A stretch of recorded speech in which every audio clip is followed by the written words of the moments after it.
Hello everyone, welcome back to PrepBee, and here is another episode of VARC wherein we'll be doing TAT 2023 slot 2. Let's get started. Umberto Eco, an Italian writer, was right when he said the language of Europe is translation. Netflix and other deep-pocketed global firms speak it well. Just as the EU employs a small army of translators and interpreters to turn intricate laws or impassioned speeches of Romanian MEPs into the EU's 24 official languages, so do the likes of Netflix. It now offers dubbing in 34 languages and subtitling in a few more. All right. So the Italian writer, he believed that Europe, with its many languages, they rely on translation as a shared way of communication. This means that translation is essential for understanding, and it is very essential for the unity among the European countries as well. So major companies like Netflix, they have also adopted translation as a central tool to reach diverse European audiences effectively. So similar to the EU's use of translators for converting complex laws and speeches into multiple languages, Netflix also invests heavily in translation, providing content in various languages that it is now providing dubbed translations in 34 languages and subtitled ones even more. The economics of European productions are more appealing. American audiences are more willing than before to give dubbed or subtitled viewing a chance. This means shows such as Lupin, a French crime caper on Netflix, can become global hits. In 2015, about 75% of Netflix original content was American. Now the figure is half, according to Ampere, a media analysis company.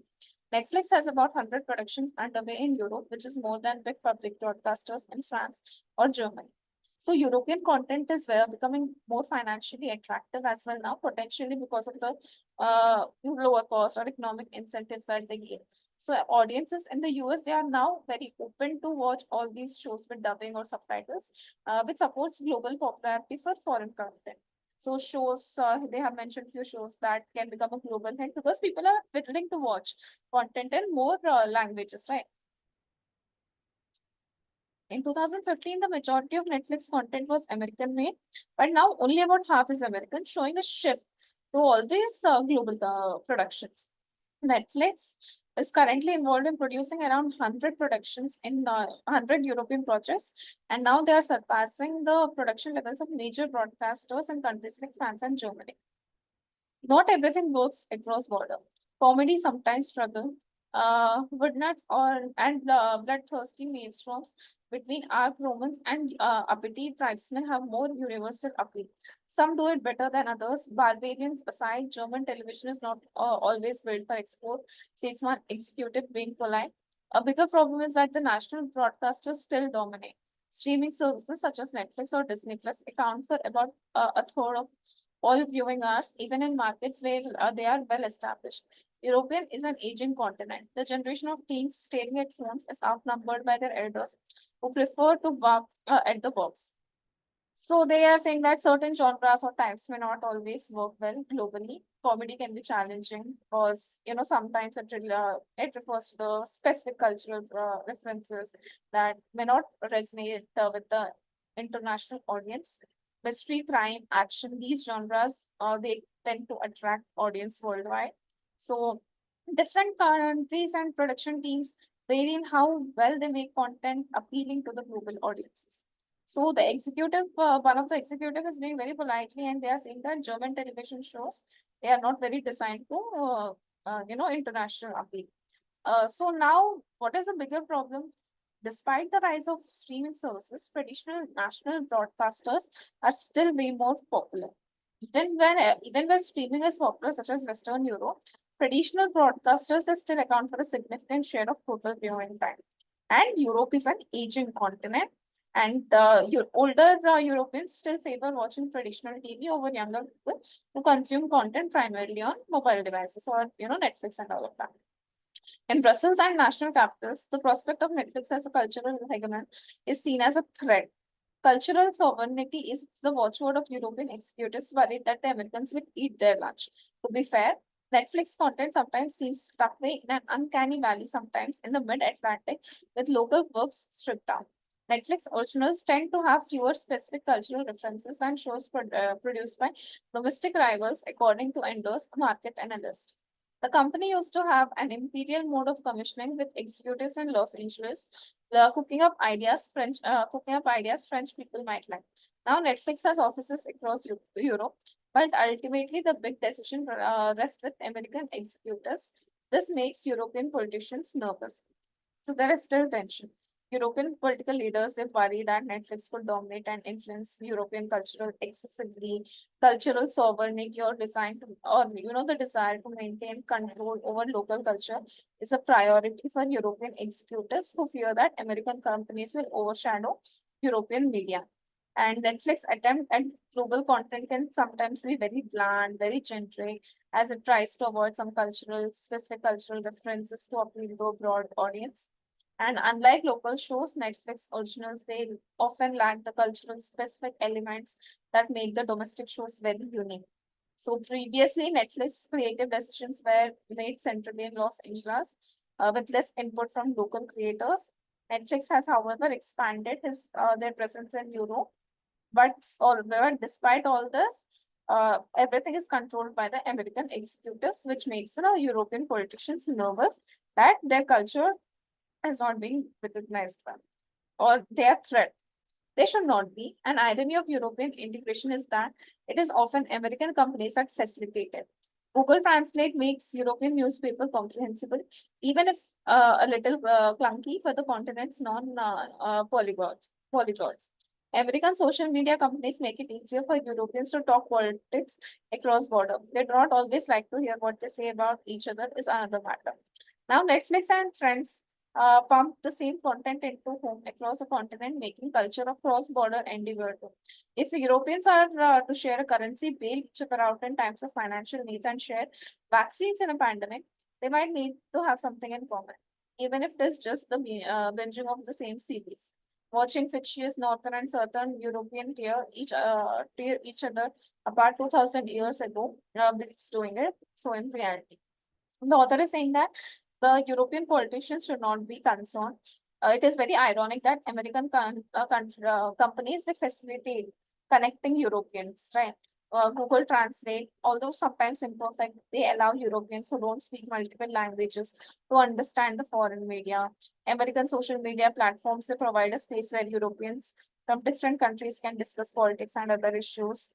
So there may be disagreements or discomfort when Europeans openly discuss issues with each other on these platforms. So now Netflix and similar platforms they are to distribute the same content across Europe, promoting shared cultural experiences. So for Europe's integration to work, it helps to have shared cultural experiences, even if it is just watching the TV. You can just enjoy historical drama, build that bond. You should have something in common if you are about to share currency, or going to bail each other out in crisis, or you are going to share vaccines. You need to have something in common. Even if it is just binging a TV show, you need to have something in common. And this is the start that Netflix kind of series are doing, is what author tries to say here. Based on the following, everything is true except what? European television's productions have the potential to become global hits. True.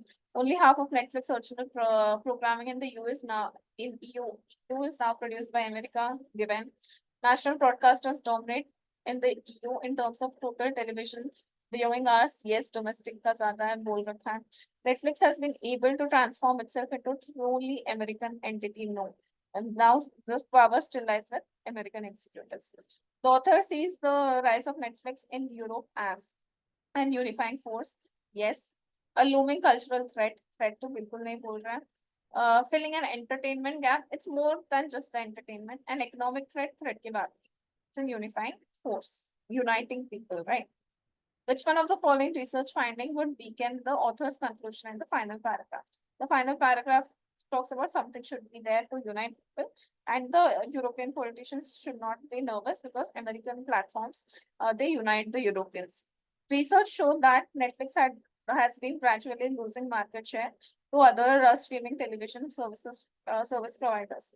Not really relevant. Research shows there is wide variance in the popularity and viewing of Netflix shows across EU countries. So now there is a wide variance in popularity and viewing.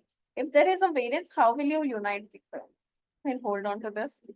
Research shows that the older women across EU enjoy watching romantic comedies on Netflix, whereas the younger ones prefer historical. उससे क्या होगा? Research shows that Netflix have produced in France are very popular with North American audience. उससे भी कुछ भी नहीं होगा. Second one, if there is variance in viewing, how will you unite? Based on the information provided, which one of the following hypothetical Netflix shows would be most successful? So we are talking about the action drama, thriller, ये सब चलेंगे बोला था, comedy नहीं चली. So comedy, this fourth is very initially eliminated. Transatlantic romantic drama set. Drama, romantic, थोड़ा उतना नहीं बोला है. Original TV science fiction. They are not talking about fiction, they are talking about thriller. So murder mystery might work. Now we need to choose the option that captures the essence. Let's do it. Heat waves are becoming longer, frequent, and intense due to climate change. The impacts of extreme heat are unevenly experienced with older people and young children, those with pre-existing medical conditions and on low incomes significantly more vulnerable. Adaptation to heat waves is a significant public policy concern. Research conducted among at-risk people in the UK reveals that even vulnerable people do not perceive themselves at a risk of extreme heat. Therefore, early warnings of extreme heat events do not perform as intended. This suggests that understanding how extreme heat is narrated is very important. The news media play a crucial role in this process and can help people warn about the potential danger as well as about impacts on infrastructure and society. Let's start. Protection from heat wave is important, but current reports and public policies seem ineffective. They're not talking about ineffectiveness, they are just talking what we can do. Heat waves pose an enormous risk. The media plays a pivotal role in alerting people to the danger. We'll hold on to this. People are vulnerable to heat waves caused due to climate change. Measures taken are ineffective. Again, we are not talking about inefficiency. News stories help in warning about heat waves, but they have to become more effective. It's just they are telling that they play a central role in this process, and hence, second is your answer. Now, people spontaneously create counterfactual alternatives to realities when they think if only or what if and imagine how the past could have been different. The mind computes counterfactuals for many reasons. Counterfactuals explain the past and prepare for the future. They implicate various relations, including causal ones, and they affect intentions and decisions. They modulate emotions such as regret and relief, and they support moral judgment such as blame. The ability to create counterfactual develops throughout childhood and contributes to reasoning about other people's beliefs, including their false beliefs. People create counterfactual alternatives to reality for various reasons, very distorted. First line. Counterfactual thinking helps to reverse past की बात ही नहीं हो रही है. Counterfactual alternatives to reality are created for a variety of reasons and is part of one's development process. यहाँ पे दे रखा है. Counterfactuals help people to prepare for the future by understanding. You do not understand any intentions and you do not make any decisions. And hence, 3 is your answer. So this is it. If you have any doubts, please drop it in the comment box and best of luck for your exams.